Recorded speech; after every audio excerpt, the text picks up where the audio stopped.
सुनो सुनो सुनो जंगल वासियों सुनो। इस साल जितनी ज्यादा गर्मी थी अब सर्दी भी उतनी ही ज्यादा होगी। सब अपने अपने घरों को मजबूत बना ले। और वो पक्षी जो गरीब हैं उनके लिए चील राजा ने बाहर से कुछ लकड़ियाँ और घर बनाने का सामान मंगवाया है। जो पक्षी लेना चाहे वो राजा के महल के बाहर आ जाए। सुनो सुनो। चलो तोते भैया, हम जाकर कुछ सामान ले आते हैं। चलो गोरी बहन, आप भी आ जाए। तुमने सुना नहीं पक्षी ने क्या बोला है? गोरी कोई गरीब पक्षी नहीं है। जाओ तुम जाकर ले आओ। गोरी, हम इतने अमीर कब से हो गए? चुप करो कालू जी और चलो घर। कालू और गोरी वहाँ से चले जाते हैं। चलो रानो बहन, कबूतर भैया को भी साथ ले लेंगे। तोता और रानो चिड़िया उड़ते हैं और कबूतर के घर जाते हैं और उसे सारी बात बताते हैं। अच्छा चलो फिर जल्दी चलो, कहीं ये ना हो सारा सामान दूसरे पक्षी ही ले जाएं। चिड़िया, तोता और कबूतर उड़ते हुए महल के बाहर पहुंच जाते हैं। पक्षी वहां से सामान उठा उठा कर जा रहे थे। कबूतर भैया शुक्र है हम जल्दी आ गए, वरना तो सारा सामान ही खत्म हो जाता। सब अपना अपना सामान उठाते हैं और अपने घरों को आ जाते हैं। गोरी, छत हमारी टूटी पड़ी है और तुम कह रही हो हमें सामान की जरूरत नहीं है। पागल तो नहीं हो गई हो? कालू जी, हम रात को जाकर सामान उठा लाएंगे। हम क्यों किसी के सामने जाएं और अपनी इंसल्ट करवाएं। अच्छा चलो ठीक है। सब पक्षी अपने अपने घोंसलों को मजबूत बना लेते हैं। बुलबुल भी अपने घर की छत को मजबूत बना लेती है। रानो, वैसे राजा चील ने ये काम तो बहुत अच्छा किया है, वरना हमारे जंगल से तो जल्दी सूखी लकड़ियाँ मिलती ही नहीं है। हाँ बुलबुल बहन, इसीलिए तो राजा जी ने ऐसा किया है ताकि पक्षी इस जंगल से हरे भरे पेड़ ना काटें। उनको ये हरियाली बहुत पसंद है। हाँ, सुना है पेड़ काटने वाले को उम्र कैद की सजा देते हैं राजा जी। हाँ बुलबुल बहन, ऐसा ही है। मैंने तो कुछ लकड़ियाँ रख भी ली हैं, सर्दियों में आग जलाने के काम आएंगी।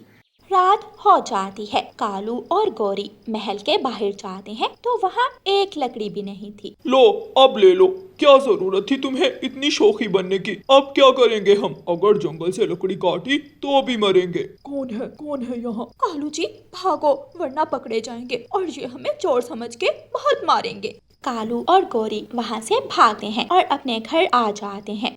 गोरी, कभी कोई काम सीधा ना करना। सब पक्षियों ने अपने घर मजबूत कर लिए और अब हम मरेंगे सर्दी की रातों में। मुझे तो अभी से ठंड लग रही है। कितनी ठंडी हवा चल रही है। अब बस भी कर दो कालू जी, मुझे क्या पता था राजा चील ने इतना थोड़ा सामान मंगवाया होगा। अब मुझे ज्यादा बातें ना सुनाएं, कुछ ना कुछ कर लेंगे। अगले दिन सब पक्षी मिलकर भोजन की खोज में निकलते हैं।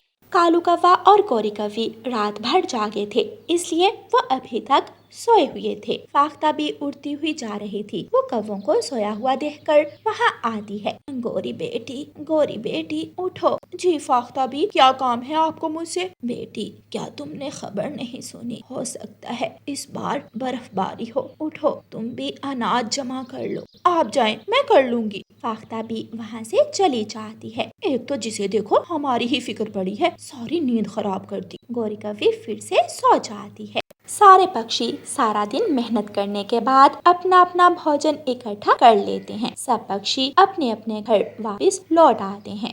रात हो जाती है। कालू कौवा रानो चिड़िया के पास आता है। रानो चिड़िया, आज मैंने तुम्हें सारा दिन नहीं देखा। कालू भैया, किसी को देखने के लिए जागना भी जरूरी होता है। सारा दिन तो आपने सोकर गुजार दिया, और वैसे भी मैं बाकी पक्षियों के साथ भोजन लेने गई हुई थी। रानो, अगर तुम्हारे पास थोड़ा भोजन है तो मुझे दे दो, मैं कल तुम्हें लुटा दूंगा। ये ले कालू भैया, मगर आप सुबह ही भोजन इकट्ठा कर लेना। पता है ना, इस बार खूब सर्दी पड़ने वाली है। हाँ ठीक है। कालू कौवा भोजन लेकर वहाँ से चला जाता है। सुबह हो जाती है। तोते भैया चलो कुछ फल ले आते हैं, सर्दी बढ़ती जा रही है, फिर घर से बाहर नहीं निकला जाएगा। रानो चिड़िया और तोता दोनों अपनी अपनी टोकरियाँ उठाकर फल लेने के लिए निकल जाते हैं। कालू जी, रात को बहुत ठंड हो गई थी, आज भी ठंडी हवा चल रही है, चलो कुछ लकड़ियाँ ले आते हैं। कालू और गोरी जंगल में मारे मारे फिरते हैं, मगर उन्हें कहीं भी सूखी लकड़ियाँ नहीं मिलती। कालू जी, अब तो रात हो गई है, क्यों ना अब हम जंगल से कुछ लकड़ियाँ तोड़ लाएं। अगर पकड़े गए तो पता है ना उम्र कैद की सजा होगी। अगर उम्र कैद सजा हो भी गई तो जिंदा तो रहेंगे ना, वरना तो मैं इस सर्दी से मर जाऊंगी। कालू और गौरी कुल्हाड़ी उठाते हैं और जंगल से लकड़ियाँ लेने निकल जाते हैं। कालू कौवा लकड़ियाँ काटने लगता है और गौरी कौवी ऊंचे पेड़ पर बैठकर इधर उधर देखने लगती है। जंगल के रखवाले पक्षी कुल्हाड़ी की आवाज सुन लेते हैं। ये आवाज कहाँ से आ रही है? किसमें इतनी हिम्मत हुई पेड़ काटने की? उल्लू पक्षी जल्दी से उस तरफ आते हैं जिस तरफ गौरी और कालू लकड़ियाँ काट रहे थे। कालू जी, लकड़ियाँ छोड़ो, भागो, जल्दी भागो। गौरी और कालू वहाँ से भाग जाते हैं। कौन था यहाँ? उल्लू पक्षियों को वहाँ कोई दिखाई नहीं देता और वो वापस चले जाते हैं। बच गए कालू जी, बच गए। ये सब तुम्हारी वजह से हम ख्वार हो रहे हैं। कालू जी, चलो रानू चिड़िया से मदद मांगते हैं। कालू कौवा और गौरी कौवी रानू चिड़िया के घर जाते हैं। रानू चिड़िया अपने घर में आग जलाए सुकून से सो रही थी। रानू बहन दरवाजा खोलो। रानू चिड़िया दरवाजा खोलती है। अमीर पक्षी, हम गरीबों के घर। गौरी बहन, खैर तो है? रानू प्लीज हमें आज की रात अपने घर रख लो। रानू चिड़िया हंसने लगती है। आ जाओ गौरी बहन। रानू चिड़िया कौवों को अपने घर ले जाती है। आग जल रही थी, सब मीठी नींद सो जाते हैं। प्यारे दोस्तों, इस कहानी को लाइक, अपने दोस्तों के साथ शेयर और चैनल को सब्सक्राइब करना बिल्कुल मत भूलना। आपका धन्यवाद। रानू चिड़िया की ऐसी कहानियाँ सुनने के लिए YouTube सर्च बार में रानू चिड़िया की कहानी लिखें या फिर ये बटन दबाकर बोलकर कहें रानू चिड़िया की कहानी।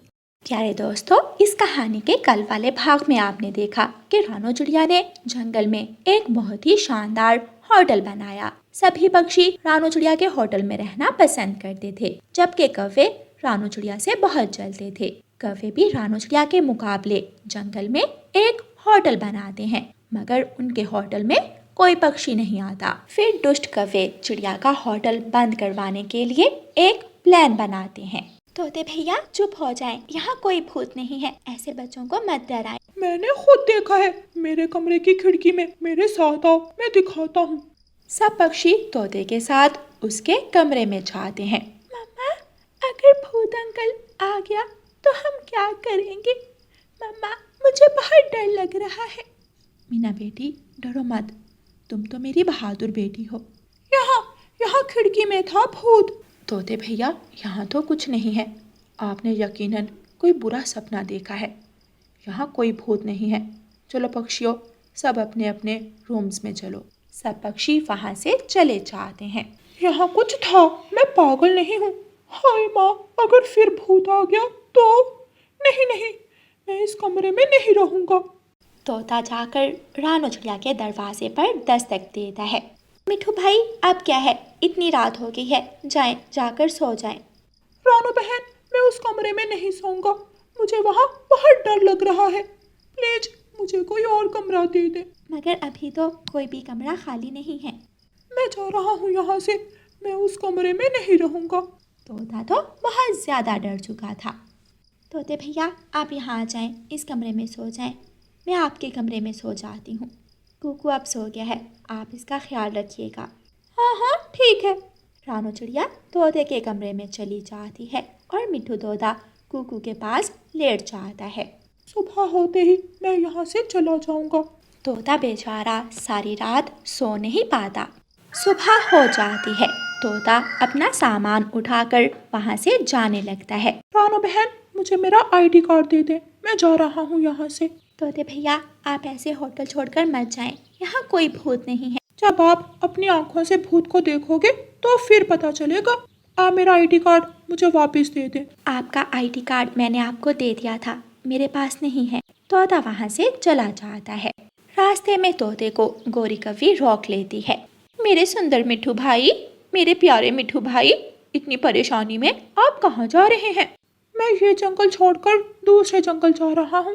रानू चिड़िया के होटल में भूत है। क्या सच में?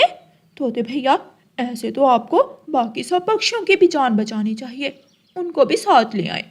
वो आ जाएंगे खुद ही, उनको मेरी बात पर विश्वास नहीं है।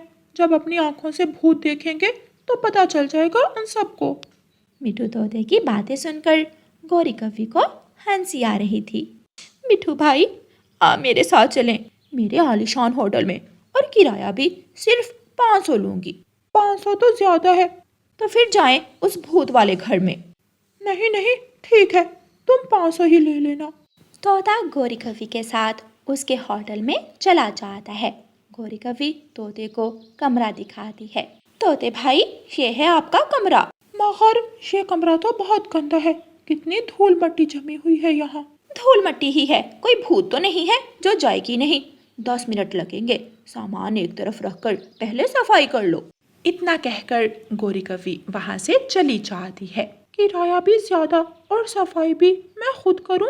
चल भी मिठू, लग जा काम पर। फिर मिठू तोता सारे कमरे की सफाई करता है और थक हार कर सो जाता है। माँ, रात तो हो गई है, आज एक पक्षी आया है। कल हम ऐसा काम करेंगे कि सारे पक्षी ही निकलकर हमारे होटल में आ जाएंगे। मगर कल क्यों, ये काम हम आज ही और अभी करेंगे। ना ना माँ, अगर पक्षियों को शक हो गया तो लेने के देने पड़ जाए।